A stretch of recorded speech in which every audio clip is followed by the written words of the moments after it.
So after you brought the roots into the wash station, and again, we talked about bringing them as quick as possible, keeping them drying out with dirt from hardening on them. There's a couple different ways to wash them. So we've got this set up, but let's talk about the two ways we're not washing them.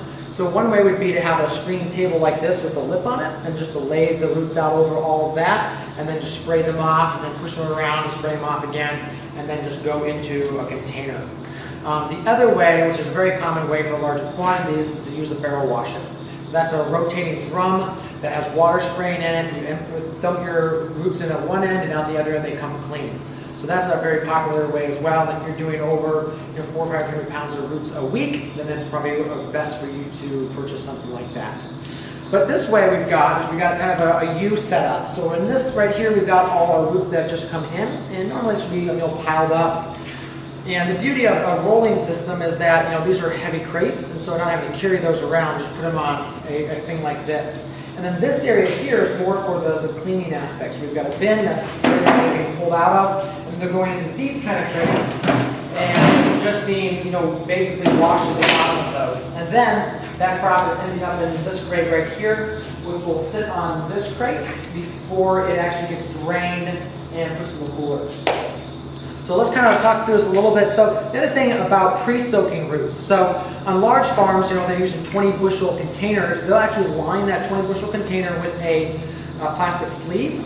And then right before they wash it, they'll actually fill that with water so those roots are soaking for an hour or two. And that really loosens the dirt and makes their washing a lot faster.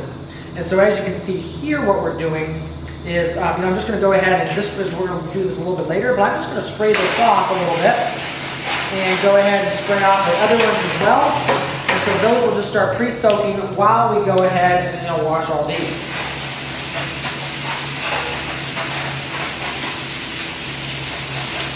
So the other thing with washing is you need either volume of water or pressure. And so that's really important to either, if you have a low volume of water, turn the pressure up to like 40 to 60 psi, or to have a really good volume of water to wash the roots off there.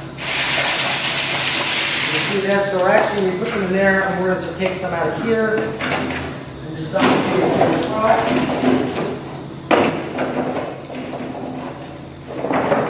Put that right there. Now we can just go ahead and clean all of these. Just clean them a bit.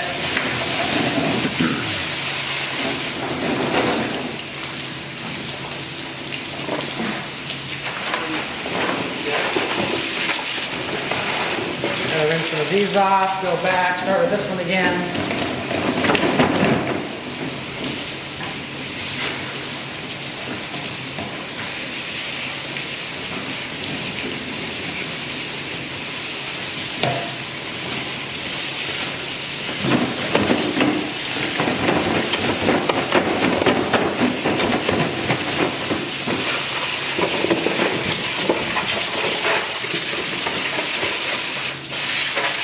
All right, Matt, tell me how dirty these and how clean these things need to be.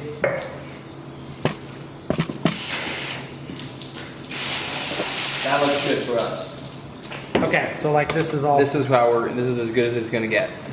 So as you can see here, we've got a couple different, what we consider seconds. This one's been speared. This one's not a straight one. And then this one's kind of just ugly here. So anything that really looks ugly, and then broken ones too, will be going either a second or would go in and it really depends on your grading in your pack house. But you just want to make sure that you do have a specific grade. So like this, I would consider a second too. And then just stick with that so your customer is getting consistent quality from you.